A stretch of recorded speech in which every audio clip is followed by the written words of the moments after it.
Welcome back students, welcome back. आप लोग lecture देख रहे हैं, अच्छा लगा और आपने नोट्स भी ग्रुप में शेयर किया, काफ़ी अच्छा लगा। ऐसे ही नोट्स बनाते रहिए और लेक्चर को अगेन एंड अगेन देख के आप इसे रिवाइज कर सकते हैं। काफ़ी शॉर्ट फॉर्म में और समरी करके मैं आपको प्रोवाइड करा रहा हूँ लेक्चर, जिससे कि आपका 10th का जो आप जब जाएंगे तो 10th के लिए आपका बेसिक ये होने वाला है। उम्मीद करते हैं आप लेक्चर को पूरा देख रहे होंगे। जो नहीं देख रहे हैं प्लीज़ पूरा देखें और नोट्स, शॉर्ट नोट्स बनाना न भूलें। हमने पिछले वाले लेक्चर में NCERT क्लास 9th का जियोग्राफी का फर्स्ट चैप्टर हमने स्टार्ट किया था, जिसमें हमने इंट्रोडक्शन दे दिया था। उसके साथ साथ मैंने सब टॉपिक के अंदर मैंने टॉपिक को डिवाइड करके बताया था कैसे 6-7 टॉपिक को हमको स्टडी करना है, जिसमें हमने इंडिया के साइज़ के बारे में अध्ययन कर लिया था और बाकी के जो टॉपिक बचे थे मैंने नेक्स्ट लेक्चर में India, its location and size, तो उसमें एक टॉपिक हमने पढ़ लिया है। यदि आप स्क्रीनशॉट लेना चाहते हैं तो स्क्रीनशॉट ले सकते हैं। कई स्टूडेंट का कमेंट भी था जो स्क्रीनशॉट लेना चाहते हैं ताकि हमें लिखने में काफ़ी आसानी हो, तो आप स्क्रीनशॉट लेके काफ़ी आप इसे नोट डाउन अपने नोट्स में कर सकते हैं, अपने नोटबुक में कर सकते हैं। आइए स्टार्ट करते हैं लेक्चर को। लेक्चर में मैंने यहाँ पे लिखा है लैटिट्यूड। लैटिट्यूड क्या होते हैं, हिंदी वाले ध्यान देंगे। लैटिट्यूड को हिंदी में बोलते हैं अक्षांश। पहले इसके अंदर जो चीज़ें हैं उसको समझने से पहले मैं आपको अक्षांश के बारे में कुछ एक्सप्लेन कर दूं। अक्षांश क्या होते हैं? अक्षांश वे काल्पनिक रेखाएं होते हैं। Latitude is those imaginary line. अक्षांश वे काल्पनिक रेखाएं होते हैं जो ग्लोब पे पश्चिम से पूरब खींचे गए होते हैं। This is a globe. आप इमेज में भी सारी चीज़ें देख रहे होंगे, ये ग्लोब है और ये आपका पश्चिम वाला पार्ट है, ये आपका पूरब वाला पार्ट है। तो पश्चिम से पूरब जो काल्पनिक रेखाएं खींची गई होती हैं, एक क्षैतिज फॉर्म में, एक हॉरिजॉन्टल फॉर्म में, एक हॉरिजॉन्टल रेखा खींची गई होती है जो पश्चिम से पूरब जाती है। उसी पश्चिम से पूरब खींची गई काल्पनिक रेखा को ही हम अक्षांश रेखा कहते हैं। Basically latitude is a imaginary line which is from west to east on globe. मतलब ग्लोब पे खींचा गया एक काल्पनिक रेखा जो पश्चिम से पूरब की ओर है और एक हॉरिजॉन्टल फॉर्म में होता है, क्षैतिज रेखा होती है। आपने समझ लिया। और मैंने आपको बताया था जो 0 डिग्री इक्वेटर है, यहाँ से नॉर्थ जाने पे पृथ्वी को नॉर्दर्न हेमिस्फीयर, 0 डिग्री से साउथ जाने पे अर्थ को साउदर्न हेमिस्फीयर बोला गया था। ठीक है, तो यहाँ से 0 डिग्री ऊपर आप बढ़ेंगे, 0 degree, 1 degree, 2 degree, 3 degree, 4 degree, 5 degree, 6 degree, 7 degree और 23.5 डिग्री पाएंगे। तो मैं बोला था कर्क रेखा। और फिर 0 डिग्री से साउथ अगर 23.5 डिग्री पाए जाते हैं, मैंने आपको बताया था मकर रेखा। ठीक है, line of cancer, line of Capricorn. कर्क रेखा को इंग्लिश में बोलते हैं लाइन ऑफ कैंसर, मकर रेखा को लाइन ऑफ कैप्रिकॉन। 0 डिग्री से 1 डिग्री, 2 डिग्री, 3 डिग्री, 4 डिग्री करके जाएंगे तो 23.5 डिग्री कर्क रेखा और दक्षिण में आएंगे 23.5 डिग्री मकर रेखा। और मैंने आपको बताया था भारत यहाँ पे सिचुएटेड है, भारत का लोकेशन यहाँ पे है। और मैंने ये भी बताया था भारत का जो भारत है, भारत से कर्क रेखा भारत के बीचों बीच से भारत के लगभग 2 पॉइंट में काटती है। मैं आगे बताऊँगा। तो ये स्टूडेंट्स, ये थे अक्षांश रेखाएं। लैटिट्यूड लाइन, आई होप आप समझे होंगे लैटिट्यूड लाइन क्या होते हैं। मैं अगेन रिपीट कर दूं, लैटिट्यूड अक्षांश रेखा क्या होता है? ग्लोब पे खींची गई एक काल्पनिक रेखा होती है जो पश्चिम से पूरब एक क्षैतिज फॉर्म में खींची गई होती है, उसी को बोलते हैं लैटिट्यूड अक्षांश। ठीक है, ये हो गए आपके अक्षांश। अब इसके अंदर जो हमें टॉपिक पढ़ने हैं, इसके अंदर जो हमें चीज़ें पढ़नी है उसको हम देख लेते हैं स्टूडेंट्स। मैंने बोला है northern hemisphere, Bharat northern hemisphere में है। मैंने प्रूव करके आपको दिखा दिया। 0 डिग्री इक्वेटर से नॉर्थ जाने पे नॉर्दर्न हेमिस्फीयर बोलते हैं, 0 डिग्री से साउथ जाने पे इसको साउदर्न हेमिस्फीयर बोलते हैं। तो यहाँ पे इंडिया अपना सिचुएटेड है। 23.5 डिग्री कर्क रेखा भारत के बीचों बीच से काटती हुई गुजरती है। यहाँ पे इंडिया सिचुएटेड है, स्थित है। तो इसलिए भारत नॉर्दर्न हेमिस्फीयर में स्थित एक देश है। सेकेंड पॉइंट, भारत का एक्सपांसन, भारत का विस्तार कितना है? भारत का विस्तार मैंने यहाँ पे लिखा है स्टूडेंट 8 डिग्री 4 मिनट नॉर्थ से लेके 37 डिग्री 6 मिनट नॉर्थ लैटिट्यूड तक है। मैंने आपको लैटिट्यूड बताया क्या होते हैं, एक पश्चिम से पूरब खींची गई काल्पनिक रेखा जो ग्लोब पे होती है, यह है latitude. 0 degree latitude, 1 degree latitude, 2 degree, 3 degree, 4 degree, 5 degree, 6, 7, 8 और इसी 8 डिग्री से भारत का एक्सपांसन, भारत का स्टार्ट होता है विस्तार। यानी 8 डिग्री 4 मिनट नॉर्थ से 37 डिग्री मिनट नॉर्थ लैटिट्यूड पे भारत स्थित है। यानी 0 डिग्री अगर आप इसे मानते हैं, 0 डिग्री इक्वेटर लाइन आप यहाँ मानते हैं, तो जैसे आप बढ़ेंगे 1 डिग्री 2 डिग्री 3 डिग्री 4 डिग्री 5 6 7 8 और जैसे आप 8 डिग्री पाएंगे तो यहाँ से विस्तार करते हुए 9 10 11 12 13 14 15 से आके 37 डिग्री तक, यानी 8 से लेकर 37 डिग्री नॉर्थ तक, क्योंकि 0 डिग्री से ऊपर जाने पर नॉर्थ लैटिट्यूड और 0 डिग्री से साउथ जाने पे साउथ वाला लैटिट्यूड कहलाएगा। तो इसीलिए इसको बोलते हैं 8 डिग्री 4 मिनट नॉर्थ, यानी 8 डिग्री 4 मिनट नॉर्थ से लेके 37 degree 6 minute north, 37 degree 6 minute north Bharat स्थित है। उम्मीद करते हैं स्टूडेंट्स आपको समझ में आया होगा। यदि नहीं समझ में आया है तो वीडियो को आप अगेन फिर से चला के देख सकते हैं, या स्पीड को आप सेटिंग में जाके उसको 0.75 या 0.50x करके आप उसे देख सकते हैं, जिसे आप आसानी से समझ सकें। तो आपने देख लिया नॉर्दर्न हेमिस्फीयर में भारत स्थित है 8 डिग्री 4 मिनट नॉर्थ से 37 degree 6 minute north latitude Bharat का विस्तार है। ठीक है, अब कर रहा है ट्रॉपिक ऑफ कैंसर। मैंने कल बताया था 0 डिग्री इक्वेटर से नॉर्थ 23.5 डिग्री बढ़ते हैं तो उसको कर्क रेखा, इंग्लिश में ट्रॉपिक ऑफ कैंसर होता है, जो भारत के 23.5 डिग्री, यही है भारत के 23.5 डिग्री बीचों बीच से गुजरता है। 23.5 डिग्री कर्क रेखा बोलते हैं, जो भारत के बीचों बीच से गुजरता है। मैंने यहाँ पे लिखा है ट्रॉपिक ऑफ कैंसर को 23.5 डिग्री नॉर्थ बोलते हैं। ये डिवाइड्स इंडिया को बांटता है कितने भागों में, 2 इक्वल हाल्फ्स, हाफ का बहुवचन, हाफ का प्लूरल होता है हाल्फ्स। ठीक है, यानी 23.5 डिग्री जो नॉर्थ लैटिट्यूड है, 23.5 डिग्री नॉर्थ लैटिट्यूड यानी 23.5 डिग्री जो कर्क रेखा है, लाइन ऑफ कैंसर, ये जो रेखा है भारत को 2 भागों में बांटती है और इसी को ही कर्क रेखा बोलते हैं 23.5 डिग्री पे। और भारत को जो 2 भागों में बांटती है, तो ये कर्क रेखा भारत के किस किस राज्य से होकर जाती है स्टूडेंट्स, आप यहाँ पे इमेज में देख रहे होंगे। भारत के किस राज्य से होकर जाती है, यहाँ पे है गुजरात, फिर यहाँ पे राजस्थान, फिर मध्य प्रदेश, यहाँ पे लिखा भी हूँ गुजरात राजस्थान मध्य प्रदेश, फिर यहाँ पे छत्तीसगढ़, फिर झारखंड, फिर पश्चिम बंगाल, फिर मिजोरम, त्रिपुरा, फिर मिजोरम। आप इमेज में भी देख रहे होंगे और मैं यहाँ पे लिखा भी हूँ, आप इमेज में एक बार देख लीजिए, स्क्रीनशॉट ले सकते हैं, आप उसे नोट कर सकते हैं। ट्रॉपिक ऑफ कैंसर गुजरात से, राजस्थान से, एमपी से, छत्तीसगढ़ से, झारखंड से, पश्चिम बंगाल से, त्रिपुरा से, मिजोरम से। 1 state, 2 state, 3 state, 4 state, 5 state, 6 state, 7 state, 8 state. यानी क्वेश्चन यदि मैं बनाऊं ट्रॉपिक ऑफ कैंसर भारत के कितने राज्यों से होकर गुजरती है, तो आपका आंसर होगा 8। और मैं ऑप्शन में 4 दे दूं, जिसमें गुजरात, राजस्थान, एमपी और यूपी दे दूं, तो बताऊंगा इसमें से कौन से ऐसे राज्य हैं जो भारत के ट्रॉपिक ऑफ कैंसर वहां से होकर नहीं गुजरता है, तो आप यूपी लगाएंगे, अपने यूपी से होकर नहीं गुजरता है। ओके स्टूडेंट्स, आई होप आपने इसे बहुत अच्छे तरीके से समझा होगा। नहीं समझा होगा तो वीडियो को अगेन आप देखेंगे, आपको उम्मीद करते हैं समझ में आया होगा। मैंने इसमें क्या बताया, नॉर्दर्न हेमिस्फीयर में भारत स्थित है 8 डिग्री 4 मिनट नॉर्थ से लेकर 37 डिग्री 6 मिनट नॉर्थ तक भारत स्थित है, और भारत के बीचों बीच से कर्क रेखा गुजरती है, जो 23.5 डिग्री, इसको लैटिट्यूड भी बोलते हैं। और भारत के 8 राज्यों से होकर गुजरती है, गुजरात, राजस्थान, एमपी, छत्तीसगढ़, झारखंड, पश्चिम बंगाल, त्रिपुरा, मिजोरम। ओके, मैंने ये वाला टॉपिक आपको क्लियर कर दिया। ठीक है, तीसरा है लॉन्गिट्यूड। लॉन्गिट्यूड क्या होते हैं, लॉन्गिट्यूड हिंदी वाले ध्यान देंगे स्टूडेंट्स, लॉन्गिट्यूड को हिंदी में बोलते हैं देशांतर, लैटिट्यूड को अक्षांश, लॉन्गिट्यूड को हिंदी में बोलते हैं देशांतर।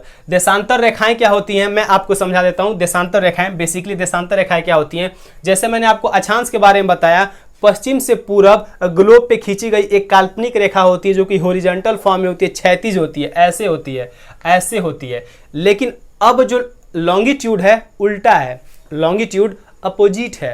लॉन्गिट्यूड क्या है, नॉर्थ से लेके साउथ एक वर्टिकल लाइन है जो ग्लोब पे खींची जाती है, एक वर्टिकल ऊर्ध्वाधर रेखा है जो नॉर्थ से लेके साउथ एक इमेजिनरी, ये भी काल्पनिक रेखा है। अब मैं आपको कहूँ जाइए पृथ्वी पे आप एक लाइन खींच के चले आइए, इट इज इम्पॉसिबल स्टूडेंट्स, ये असंभव है। पृथ्वी पे कैसे कोई लाइन खींच पाएगा, तो इसलिए ग्लोब, पृथ्वी को ग्लोब मान के सुविधा के लिए, पढ़ने के दृष्टिकोण से, लोकेशन किसी को मालूम करने के लिए, किसी देश का विस्तार जानने के लिए साइंटिस्ट ने, भूगोलवेताओं ने अक्षांश और देशांतर, latitude, longitude, equator, tropic of cancer, tropic of capricorn जैसे थ्योरी का उन्होंने डेवलप किया, ताकि आसानी से पढ़ा जा सके, आसानी से किसी भी देश का एक्सपांसन जाना जा सके, किसी भी देश के लोकेशन को ट्रैक करके वहाँ पे पहुँचा जा सके। तो देशांतर रेखा क्या होती है, देशांतर रेखाएं नॉर्थ से लेके साउथ एक खींची गई, ग्लोब पे खींची गई, ये भी एक काल्पनिक रेखा होती है, लेकिन ये वर्टिकल होती है। नॉर्थ से लेके साउथ खींची गई एक वर्टिकल लाइन होती है, नॉर्थ से साउथ, जिसको हम लॉन्गिट्यूड बोलते हैं। और लॉन्गिट्यूड 0 डिग्री स्टार्ट होता है GMT, ग्रीनविच एक शहर इंग्लैंड के ग्रीनविच, वहीं पे जो खोजकर्ता थे शायद उनका नाम ग्रीनविच था या शहर का ही नाम है ग्रीनविच, वहीं पे उनका निवास स्थान था, इसीलिए उन्हीं के नाम पे 0 डिग्री से उन्हीं से मान लिया गया ग्रीनविच से। और ग्रीनविच से ही 0 डिग्री को हम मानते हैं क्या, टाइमलाइन मानते हैं। और यहीं से किसी भी देश का एक्सपांसन स्टार्ट होता है। मतलब मैं बता दूं आपको 0 डिग्री यहाँ से स्टार्ट होगा, फिर 0 डिग्री से 1 degree longitude, 2 degree longitude, 3 degree longitude, 4 degree, 5 degree, 6 degree, 7 degree, 8 degree, 9 degree, 10 degree, ऐसे ऐसे खड़ा खड़ा, ऐसे ऐसे खड़ा खड़ा, आप इमेज में भी देख रहे होंगे साइड से ऐसे ऐसे जाता है। और फिर ऐसे भारत के जो कोने यहाँ पे आएगा 67-68 डिग्री हो जाएगा। यानी एक 0 डिग्री से स्टार्ट हुआ पूरब जाने के लिए, आपको समझ में आ रहा होगा, 0 डिग्री से स्टार्ट हुआ पूरब जाने के लिए सॉरी 0 डिग्री से स्टार्ट हुआ पूरब जाने के लिए, और 68 डिग्री 60 मिनट 68 डिग्री 7 मिनट यहाँ पे आके पहुँच गया। ठीक है, यहाँ पे आके पहुँचा और 68 डिग्री 69 डिग्री 70 71 72 73 74 आके 97 डिग्री 25 मिनट 97 डिग्री 25 मिनट यहाँ तक भारत का पूरा एक्सपांसन है जो आप इमेज में देख रहे होंगे। 68 डिग्री 7 मिनट से लेके 97 डिग्री 25 मिनट ईस्ट, हम लोग इसे नॉर्थ बोलते थे, ये लैटिट्यूड था, अब ये लॉन्गिट्यूड है इसलिए ईस्ट बोलेंगे, क्योंकि 0 डिग्री से दाहिने जाने पे ईस्ट और 0 डिग्री से बाएं जाने पे वेस्ट, तो इसलिए ईस्ट भारत है। तो इसलिए 67 डिग्री 7 मिनट ईस्ट से 97 डिग्री 25 मिनट 25 मिनट ईस्ट तक भारत का ये लॉन्गिट्यूड विस्तार है। लॉन्गिट्यूड का इसका विस्तार है जो मैं यहाँ पे लिखा हूँ 68 डिग्री 7 से लेकर 97 डिग्री 25, और यहाँ पे 8 डिग्री 4 मिनट नॉर्थ लैटिट्यूड से लेके 37 डिग्री 6 मिनट लैटिट्यूड नॉर्थ। आपने समझ गया होगा। ठीक है, एक और कंसेप्ट है longitude 82.5 degree 82 degree 30 minute east middle of India, UP, Allahabad के यूपी, जो इलाहाबाद में जो शहर यूपी अब प्रयागराज जिसको बोलते हैं, वहाँ के नैनी एक शहर है, वहाँ से होकर standard meridian time of India, यानी standard meridian time of India माना गया। मैं आपको बेसिक बता दूं स्टूडेंट्स, किसी भी देश के प्रशासन के हाथ में ये जिम्मेदारी होती है, किसी भी देश के एडमिनिस्ट्रेशन जो चलाते हैं, देश को चलाते हैं, उनके हाथ में जिम्मेदारी होती है उनके देश में एक ऐसे टाइम को डिसाइड किया जाए जो उस टाइम के अकॉर्डिंग पूरे देश के टाइम को माना जाए। जैसे आप जानते हैं जो ट्रेन है, ट्रेन आप कैसे जाते, ट्रेन की जो टाइम होगी पूरे भारत में एक जैसी रहेगी, तभी तो ट्रेन से यात्रा करना काफ़ी आसानी होगा।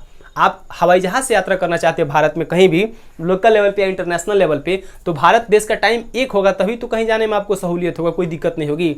तो इसको लेके प्रत्येक देश अपने देश का एक टाइम मानती है, उस टाइम को स्टैंडर्ड टाइम बोलते हैं, एक मानक समय बोलते हैं, और उस टाइम के अनुसार ही पूरे देश के टाइम को माना जाता है।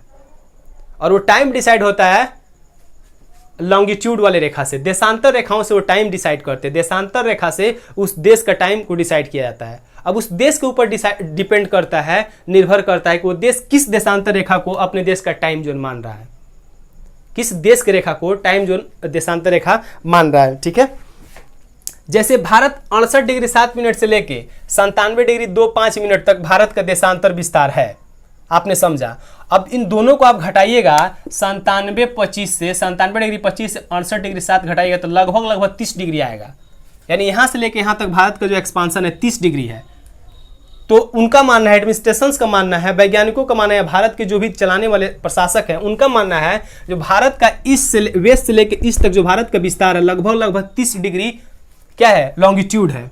तो क्यों ना भारत को 15 डिग्री से आधा इधर और आधा इधर, देख सकते हैं 15 डिग्री यहाँ और 15 डिग्री यहाँ, यहाँ देखिएगा, यहाँ आप ना देखिएगा, आप यहाँ से लेके यहाँ तक देखिए, बीचों बीच से गुजारा गया, इसी 82.5 डिग्री को चुना गया, क्योंकि जो बीच 30 डिग्री हो रहा है तो 30 डिग्री में देखा गया आधा कहाँ हो रहा है, यहाँ पे हो रहा है, तो यही आधा जो हुआ था 82.5 डिग्री हुआ, और कहा गया वहीं पे जो टाइम माना जाएगा यही इसी लाइन को टाइम लाइन माना जाएगा। 82.5 डिग्री जो लॉन्गिट्यूड जो लाइन होगी उसी को अपने देश का स्टैंडर्ड टाइम माना जाएगा, और इसी के टाइम के अनुसार पूरे देश का टाइम चलेगा।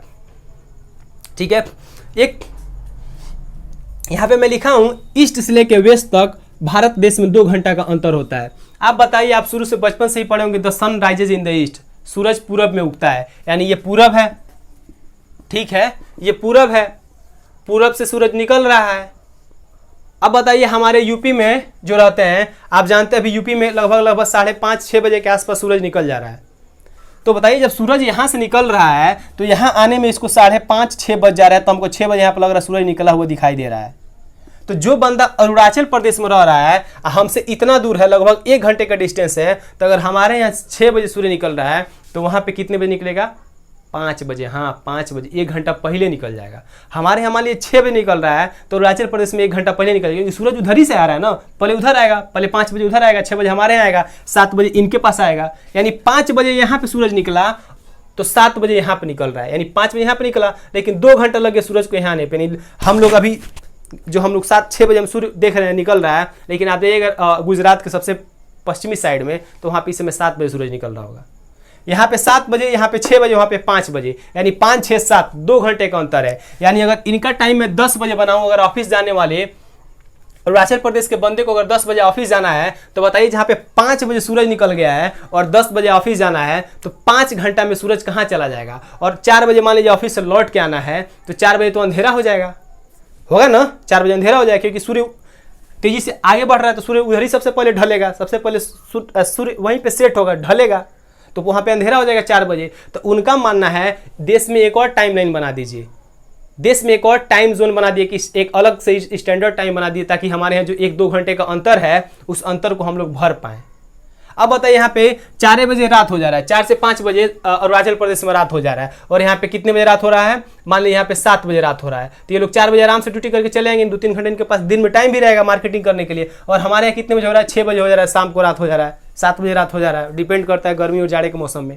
तो इसको लेके भारत में अभी भी इशू है, विवाद चल रहा है। जब चेंज होगा तो मैं आपको आपको मैं सूचित कर दूंगा, लेकिन वो अलग बात है।